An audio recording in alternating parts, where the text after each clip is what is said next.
इस यूनिवर्स में different cosmological phenomenas हो रहे हैं।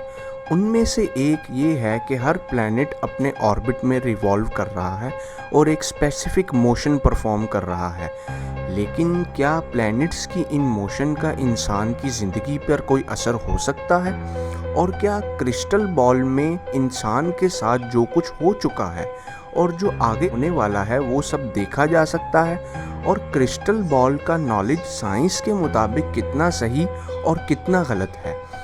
क्या कार्ड्स के ज़रिए से इंसान के साथ होने वाले इंसिडेंट्स का पता लगाया जा सकता है? और क्या किसी काली बिल्ली के रास्ता काटने से इंसान का नुकसान या अल्टीमेटली ह्यूमन बीइंग्स की डेथ हो सकती है? और क्या हाथों में पत्थर बांधने से या डिफरेंट रिंग्स पहनने से क्या किस्मत बदल सकती है?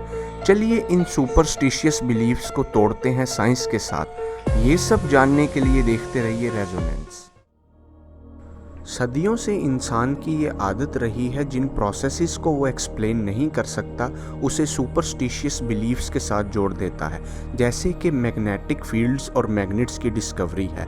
एक आदमी एक वैली में अपने जानवरों को लेकर जाता है और उसके हाथ में जो स्टिक होती है उसकी बेस आयरन की होती है और एक पत्थर के पास आकर उसकी रॉड उसके साथ जुड़ जाती है।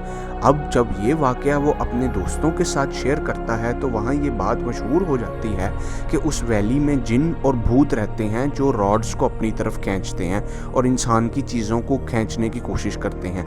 लेकिन साइंस ने हमें ये बताया है कि कुछ ऐसे मटेरियल्स भी मौजूद हैं जो ज़मीन पर दूसरे मटेरियल्स को अट्रैक्ट करते हैं। इसी तरह की हमारे पास डिस्कवरी लाइटनिंग रॉड्स की भी है।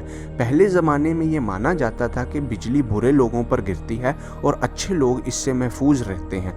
लेकिन बेंजामिन फ्रैंकलिन ने लाइटनिंग रॉड की डिस्कवरी की और ये बताया कि बिल्डिंग्स पर अगर लाइटनिंग रॉड लगा दी जाएं तो लाइट की डायरेक्शन को कंट्रोल किया जा सकता है, जिसकी वजह से बहुत सी जानें बचाई जा सकती हैं। तो साइंस ने इन सुपरस्टिशियस बिलीफ्स को तोड़ा और ये बताया कि वो प्रोसेसेस जो साइंटिफिक एनालॉजी से एक्सप्लेन किए जा सकते हैं उनके पीछे कोई सुपरस्टिशन पावर नहीं एग्जिस्ट करती।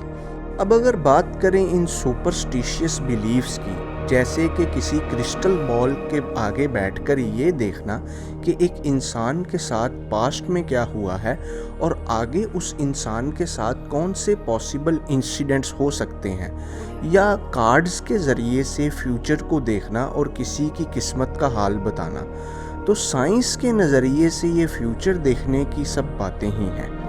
फ्यूचर मैथमेटिक्स के ज़रिए प्रेडिक्ट किया जा सकता है। कुछ वेरिएबल्स को कंट्रोल करके एक ऐसी मैथमेटिकल इक्वेशन तैयार की जाती है जिससे फ्यूचर के कुछ एस्पेक्ट्स पता लग सकते हैं। इसे मैथमेटिकल डिटर्मिनिज्म भी कहते हैं। काली बिल्ली के रास्ता काटने से इंसान की मौत हो जाना या इंसान का नुकसान हो जाना, तो इंसिडेंट्स रैंडम प्रोसेस को फॉलो करते हैं। अगर आप एक एक्सीडेंट वाली जगह पर मौजूद हैं तो इसमें उस काली बिल्ली का कोई कसूर नहीं है, बल्कि आप किस्मत से उस लोकेशन पर मौजूद थे और ये एक रैंडम प्रोसेस है। जिस प्रोसेस को साइंस एक्सप्लेन नहीं कर सकती उस प्रोसेस को मानना ठीक नहीं है, या वो प्रोसेसेस जिनके खिलाफ साइंस है वो प्रोसेसेस नेचुरल प्रोसेसेस तो कम से कम नहीं कहे जा सकते, क्योंकि इस यूनिवर्स को कंट्रोल करने वाले लॉज फिज़िक्स और मैथमेटिक्स के हैं। अब जो चीज़ फिज़िक्स और मैथमेटिक्स के खिलाफ है और ख़ास तौर पर फिज़िक्स और मैथमेटिक्स के इस्टेब्लिश्ड प्रिंसिपल्स के ख़िलाफ़ है, उसको मानना इंसानियत के लिए ज़रूरी नहीं है। वो सिर्फ सुपरस्टिशियस बिलीव्स हैं, इसके अलावा और कुछ भी नहीं। ये थी हमारी आज की वीडियो। अगर आपके मन में कोई क्वेश्चन है तो कमेंट्स में ज़रूर बताइएगा। तब तक के लिए गुड बाय।